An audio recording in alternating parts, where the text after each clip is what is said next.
Namaste. In previous video we have discussed about the union properties, and in this video we are going to discuss about the concatenation properties. Okay, so let us start. So concatenation.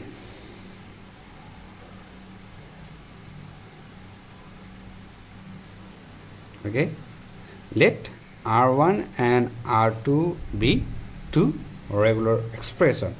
So we have to show the concatenation of R1 and R2, that is R1 dot R2 is also regular expression, or you can write as R2 dot R1. Okay, these two, any one of these two can be written. Okay, so I am using this one. Okay, is also regular expression, and we know that for every regular expression it has own respective finite automata. Yes, so let us consider a finite automata for regular expression R1 as previous in we have supposed in previous videos. M1 is Q1 summation 1 delta 1 and Q naught. So F1 is final state. M2 be the regular finite automata for regular expression R2. So Q2 summation 2 delta 2 Q naught dash. Okay, F2. So this is for R1 and this is for R2. Okay, so and we have to show that R1 dot R2 is also a regular expression. Yes, so it must have its own respective finite automata, and let it be as M.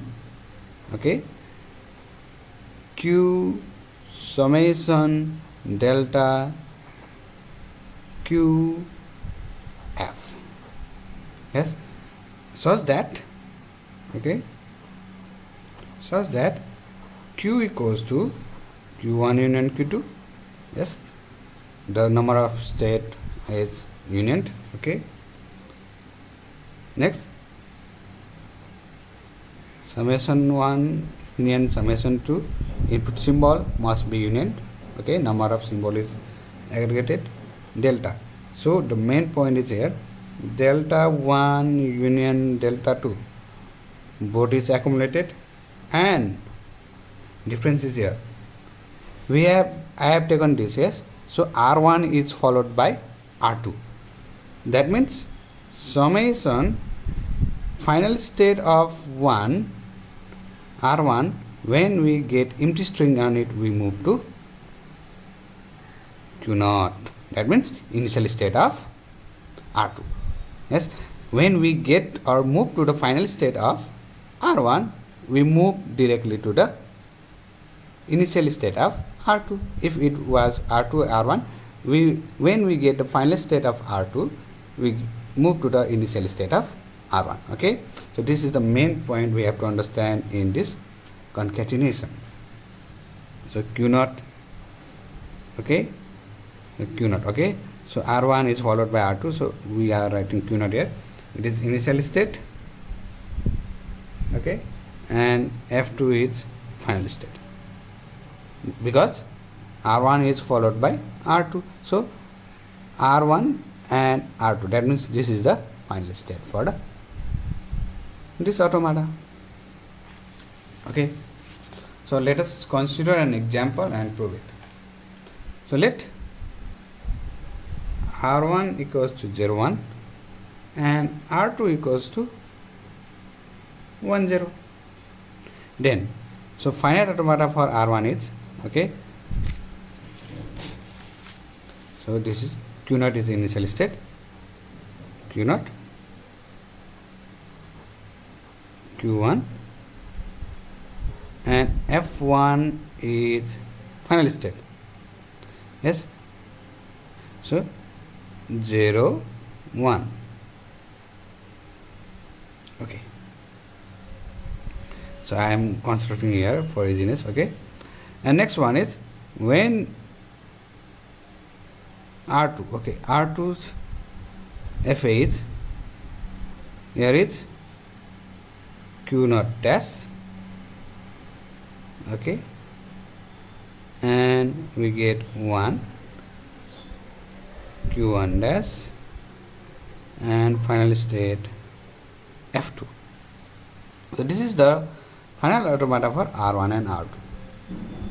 So R1 dot R2 means R1 followed by R2, and that is when we get empty string in final state of R1, we move to initial state of R2.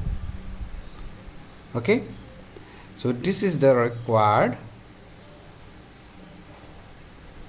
automata for R1 dot R2. That means it accepts the string R1 dot R2, which indicates that it starts from Q naught, okay, initial state of R1, and when empty string is processed in final state of R1, it moves to the initial state of R2, and we get to the final state of R2. So it concludes that this machine accepts R1 dot R2. That is, R1 dot R2 is also a regular expression. So regular set of language are closed under concatenation. Okay, and for clean closure, okay, we suppose only one expression or one regular expression. Okay, R1 is a regular expression. That means closure means R1 asterisk is also regular expression. We have to prove this one. Okay, and in previous video we have constructed R closure of a expression. Yes, so R1 asterisk means empty. Okay, this is okay. Let us suppose that R1 and we have supposed like this. Yes, so for we have supposed like this, and take us, this is the closure. Yes, like as 1 asterisk 0 asterisk, which we have construct the finite automata for closure. So we can use same concept to prove the clean closure properties. Okay, and in next video we will be discussing about the pumping lemma for regular set of language. Okay, thank you and bye bye.